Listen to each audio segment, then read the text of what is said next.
তুই কি ভেবেছিস চুপি চুপি চলে যাবি আমি জানতেও পারবো না? তোর ভাই তো এখানে এসেছে, আমার ভাই তো আসেনি, তাই আমি রাখি পরাতে যাচ্ছি। ও তুই চলে যাবি আর এখানে আমি সব কাজ করব তাই না? ওই সব হবে না, আমি ওই বাড়িতে গিয়ে ভাইকে রাখি পরাবো। ভাই চল তো। আরে এইদিকে আয়। দাঁড়া, আয় আমার সাথে।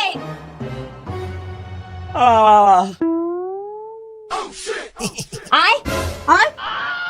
ভাই, এই যে তোমার বউ কিন্তু এইবার বাড়াবাড়ি করছে। কেন, কি করেছে? আমি রাখি পরানোর জন্য বাপের বাড়িতে যেতে চাইছি, তাই তোমার বউ যেতে চাইছে। না, সেটা তো হবে না, যে কোনো একজন যাবে। ওর ভাই এসেছে, ও এখানে রাখি পরাক, আমি যাই। আমি এইখানে রাখি পরাবো কেন? আমিও বাপের বাড়িতে গিয়ে রাখি পরাবো। ঠিক আছে, তোমাদের মধ্যে যে বাপের বাড়িতে যাবে না তাকে রাখির পরের 1 মাস বাড়ির কোনো কাজ করতে হবে না, ছুটি থাকবে। দিদি বলছি আমার তো ভাই এসেছে, আমি যাব না, তুই যা। কেন, এতক্ষণ তো যাওয়ার জন্য ঝগড়া করছিলি, এখন যাবি না কেন? আমি বললাম না যাব না, তুই যা। সব সময় তুই ভালোটা করবি তাই না? আরে আরে, কি করছো কি? ছাড়ো বলছি।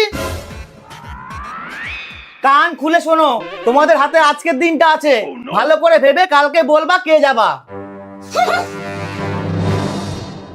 সব সময় জেতার চেষ্টা করিস তাই না? এইবার দেখবো পেতনি কে জেতে। আমি তো কিছুতেই যাব না, এই কয়দিন কষ্ট করলেই পুরো 1 মাস ছুটি। বলো কি ঠিক করলা, কে যাবা? আমি তো বলে দিয়েছি আমি যাব না। ভাই, ও তো ছোট, তাই ও যেটা বলছে সেটাই হোক, আমি যাচ্ছি। বৌমনি, এই যুগে একটু চালাক হতে হয়, বুঝেছো? এখন রাখি পূর্ণিমার পরের 1 মাস তোমাকেই কাজ করতে হবে। ভাই, তুমি কোনো চিন্তা করো না, আমি রাখি পূর্ণিমার পরের 1 মাস কাটিয়েই আসবো। তোমার দাদার সাথে কথা হয়ে গেছে।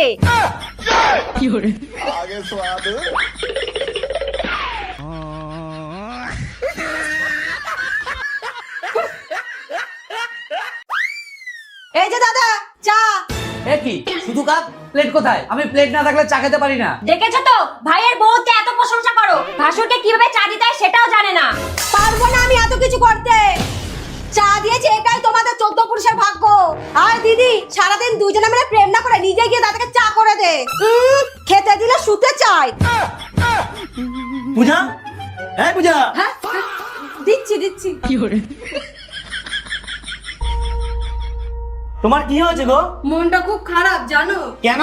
আমি অনেকদিন ধরে ত্বকের কালচে দাগ বা পিগমেন্টেশনের সমস্যায় ভুগছি, বিশেষ করে হাঁটু, কনুই, ঘাড় এবং আন্ডার আর্মের অংশে। ভালো করার কোনো উপায়ই খুঁজে পাচ্ছি না। আরে তুমি এইটুকুর জন্য চিন্তা করছো? এই নাও তোমার সলিউশন। এটা কার্মেসি রিস্টোর স্প্রে। এটা আমি 15 দিন ধরে ব্যবহার করছি এবং বিশ্বাস করুন এর ফলাফল সত্যিই চমৎকার। শুধু আমিই না, যারা এটি ব্যবহার করেছেন তাদের বাস্তব ও অপরিবর্তিত ফলাফলগুলো একবার দেখুন। এই স্প্রেতে রয়েছে 5% গ্লাইকোলিক অ্যাসিড, যা একটি AHA, যা পিগমেন্টেশন কমাতে, ত্বকের উপরিভাগ মসৃণ করতে, দুর্গন্ধ দূর করতে এবং ত্বকের স্বাভাবিক উজ্জ্বলতা ফিরিয়ে আনতে সাহায্য করে। এটি বিজ্ঞান সমর্থিত কার্যকরী উপাদান এবং ত্বকের সঠিক পরিচর্যার এক নিখুঁত সংমিশ্রণ। আমার কাছে এই স্প্রে ফরম্যাটটি দারুণ লাগে, কারণ এটা ব্যবহার করা অত্যন্ত সহজ, দ্রুত এবং ঝামেলা মুক্ত। এতে ঘষা মাজার প্রয়োজন নেই, কোনো ছড়ানো ছিটানোর ঝামেলা নেই এবং অ্যাপ্লিকেটরের সাথে সরাসরি স্পর্শের প্রয়োজন হয় না। ফলে এটি অধিক স্বাস্থ্যকর এবং যে কোনো সময় ও যে কোনো স্থানে ব্যবহারের জন্য সুবিধাজনক। সেরা ফলাফলের জন্য আপনি দিনে 2 বার ব্যবহার করতে পারেন। এটি ত্বকে খুব ভালোভাবে মিশে যায় এবং কোনো চটচটে ভাব তৈরি করে না। প্রোডাক্টটি অ্যামাজন, ফ্লিপকার্ট, নাইকা এবং পার্পল.com এ পাওয়া যাচ্ছে। পার্পল.com এর মাধ্যমে কলকাতায় একদিনের ডেলিভারি সুবিধা রয়েছে। তোমার সাহস হলো কি করে আমার সাথে এরকম করার? ভালোবাসার প্রতিদান তুমি এইভাবে দিলা? এ দিদি, তুই ভাইকে এভাবে মারছিস কেন? মারবো নাকি পুজো করব? জানিস কি করেছে? কি করেছে? ঘরে বউ থাকতে আবার গার্লফ্রেন্ড বানিয়েছে। কি? তাহলে শুধু হাত দিয়ে মারলে হবে না, ডান্ডা দিয়ে মারতে হবে।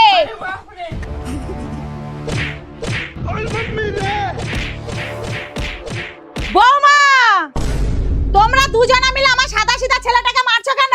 এই যে চলে এসেছে সাদাসিধার মা, অতি সাদাসিধা। বলি আপনার ছেলে যা করেছে না, সেটা শুনলে আপনিও মারবেন। আহারে, তা কি এমন করেছে শুনি? গার্লফ্রেন্ড বানিয়েছে, গার্লফ্রেন্ড। যাই করে থাকুক, তার জন্য এইভাবে মারবা? তাহলে কি করা উচিত আপনিই বলে দেন। আমি বিকালবেলা পাড়ার কয়েকজনকে নিয়ে মিটিং ডাকবো, ওখানে ঠিক হবে ওকে কি শাস্তি দেওয়া হবে। ঠিক আছে।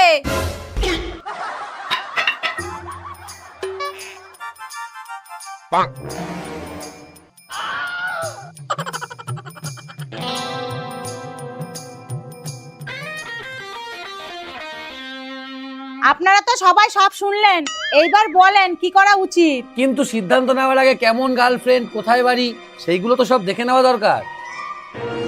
ঠিক আছে, আমি দেখাচ্ছি। কালকেই বানিয়েছে, এই দেখুন।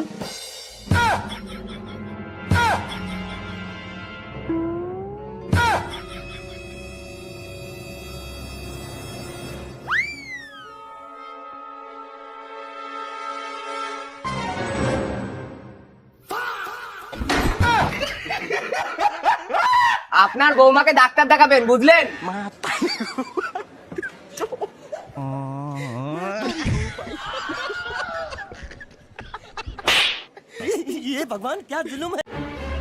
তোমার সাহস হয় কি করে ওর মা বাবা তুলে কথা বলার? বাহ, বোর জন্য মায়ের সাথে ঝগড়া করতে এসেছিস? এর জন্য তোকে খাইয়ে দিয়ে এত বড় করেছিস? বড় করেছো বলে কি মাথা কিনে নিয়েছো? শোনো, একসাথে থাকতে হলে ওর সাথে ভালো ব্যবহার করবা। চলো।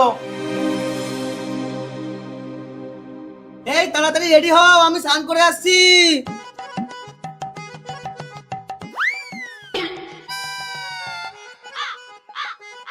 তাবিজ? তাহলে এই ব্যাপার। হ্যালো সাধু বাবা। সবই তো বুঝলাম, তোর ছেলের একটা পোশাক নিয়ে আয় তো। এক্ষুনি আনছি। এই যে বাবা।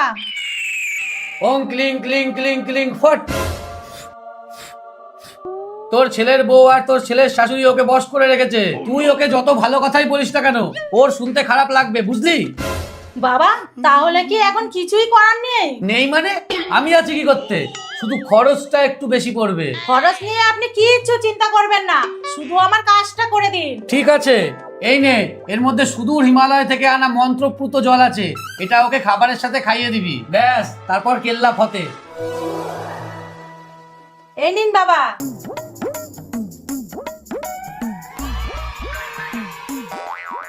কি গো, খাবারটা এখানে রাখলাম, তাড়াতাড়ি খেয়ে বাজারটা করে আসো।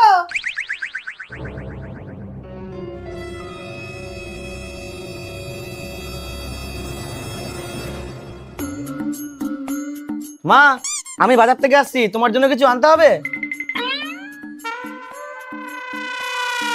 জয় সাধু বাবার জয়, জয় সাধু বাবার জয়। তুমি যে মায়ের সাথে কথা বলো না, এতে মায়ের খারাপ লাগে না? কালকে থেকে কোথাও যাওয়ার সময় মাকে বলে যাবে, আর জিজ্ঞাসা করবে কিছু লাগবে কিনা, ঠিক আছে? ঠিক আছে। জয় সাধু বাবার জয়, জয় সাধু বাবার জয়।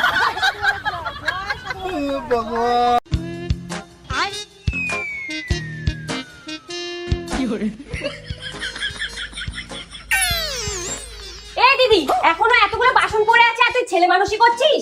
তাড়াতাড়ি মাছ। হ্যাঁ হ্যাঁ।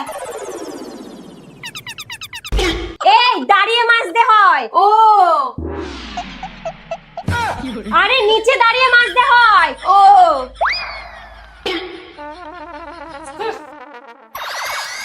ধুর, এত কষ্ট করে মাজা যায়, ধুয়ে ফেলি। ব্যাস, হয়ে গেছে। কি গো, খেতে দাও। এই যে। এ কি, আজকে বাসন কে মেজেছে? আমার দিকে তাকাচ্ছিস কি? তুই তো মাজলি। চোখ বুজে কাজ করো নাকি? সেইগুলো দেখতে পাওনি? আমি কি করব?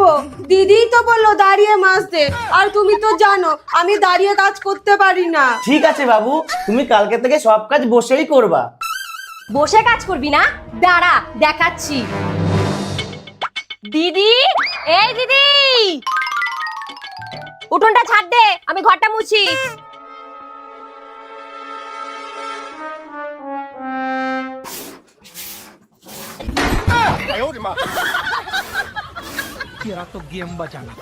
দিদি, রান্নাটা কর তো, আমি বাজার থেকে ঘুরে আসি।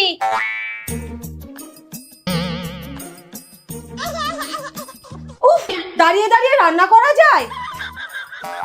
দেখ এবার দাঁড়িয়ে দাঁড়িয়ে রান্না করতে কেমন লাগে।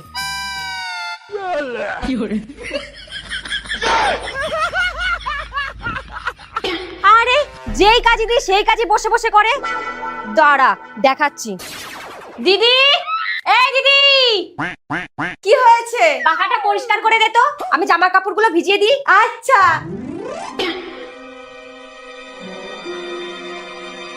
এইবার বসে বসে পরিষ্কার কর, দেখি কেমন পারিস।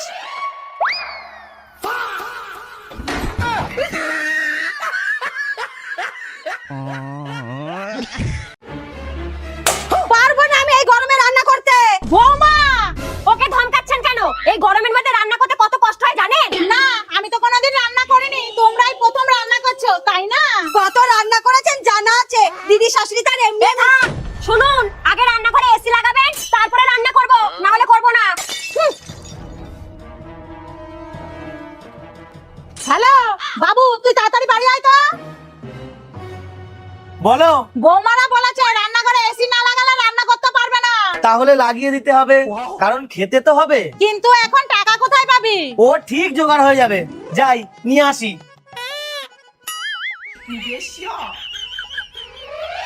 নাও, একদম সামনে লাগিয়েছি, হাওয়াটা পুরো তোমাদের গায়ে লাগবে।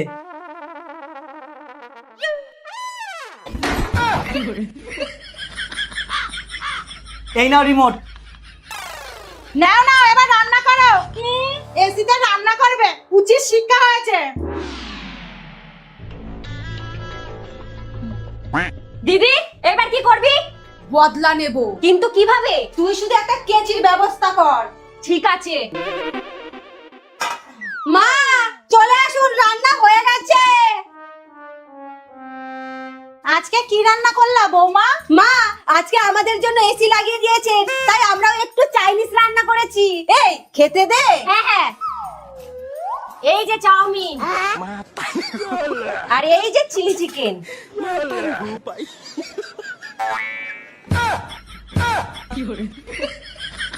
আরে কোল্ড ড্রিঙ্কসটা দে। এই নিন খান। আরে হলুদটা একটু কম হয়ে গেছে। এইবার খান। নিন নিন খান খান, পেট ভরে খান। কি হলো, মুখ ফুলিয়ে বসে আছো কেন? বাড়ির কাজ কে করবে? পারবো না আমি কাজ করতে। কেন? এবার রাখি পূর্ণিমায় ভাইকে রাখি পরাবো, তার জন্য শাড়ি কিনে দিতে হবে। দিদি, ও দিদি, একটু চিনি হবে?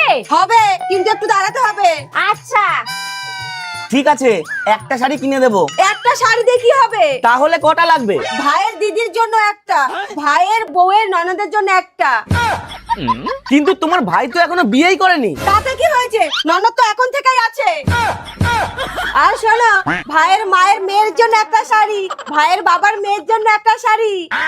আর তুমি তো আমাকে সেই কবে 15 দিন আগে একটা শাড়ি দিয়েছিলা, তাই আমার জন্য একটা, মোট 5টা। এ কি, কোথায় গেল? নিচে। এই লোকটা না খরচের কথা শুনে ভিমড়ি খায়। কি গো, এই যে ওঠো ওঠো বলছি। কি হলো, শুনতে পাচ্ছ না? কে? আমি কোথায়? যাকে রাখি পরাবা তার জন্য কিছু নেবা না? ওর জন্য একটা ললিপপ নিলেই হবে। এরা তো আজকে অনেক শাড়ি কিনবে। বরকে গিয়ে বলি ওর বন্ধুর থেকে কটা শাড়ি নিয়ে আসতে, ওদের কাছে বেচলে অনেক টাকা লাভ হবে। বলছি দিদি, শাড়ি যদি নাও আমার বরের থেকে নিও, আমরা কালকে থেকে ব্যবসা শুরু করেছি। তাহলে তো কোনো কথাই নেই, আমরা একটু পরেই যাচ্ছি। তাড়াতাড়ি আসো। আর চিনিটা নিয়ে যাও। লাগবে না। কি গো, যা লাভ হবে অর্ধেক দিতে হবে কিন্তু। ঠিক আছে। আসো আসো আসো। এ কি, এনাকে এভাবে নিয়ে এসেছেন কেন? আসলে মাঝে মাঝে ভিমড়ি খাই তো তাই। আসো দিদি, আসো, ঘরে আসো। দেখুন দিদি, এই শাড়িটা কিন্তু দারুণ। দাম কত? আরে আপনি নিন না, একদম কম দাম। ঠিক আছে, দিয়ে দিন। কালারটা কিন্তু খুব সুন্দর হয়েছে দিদি। আর এটা দেখুন দিদি, ফলের দামে জলের রস।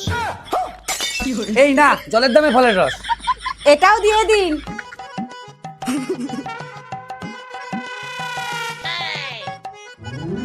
এটাও দিন। কি গো, থাক আর লাগবে না। কি যে বলেন না দাদা, মাত্র এই কটা শাড়ি নিলে মন ভরে? কি গো, তুমি আমাদের কম দামের স্পেশাল শাড়িটা দেখাও তো। হ্যাঁ হ্যাঁ, এই যে দিদি। এটাও দিন, ব্যাস। আচ্ছা তাহলে আপনাদের হলো। আগে শাড়িগুলো দিন। এইবার হিসেব করে ওকে বলুন, ও টাকা দিয়ে দেবে। আমি আসি। আপনাদের 5,700 টাকা ডিসকাউন্ট দিয়ে হয়েছে। এ কি, কি হলো? এই তাড়াতাড়ি ডাক্তার ডাকো। ডাক্তার? আরে শাড়িগুলো আগে ফেরত নিয়ে আসো, বন্ধুর থেকে শাড়ি আনা।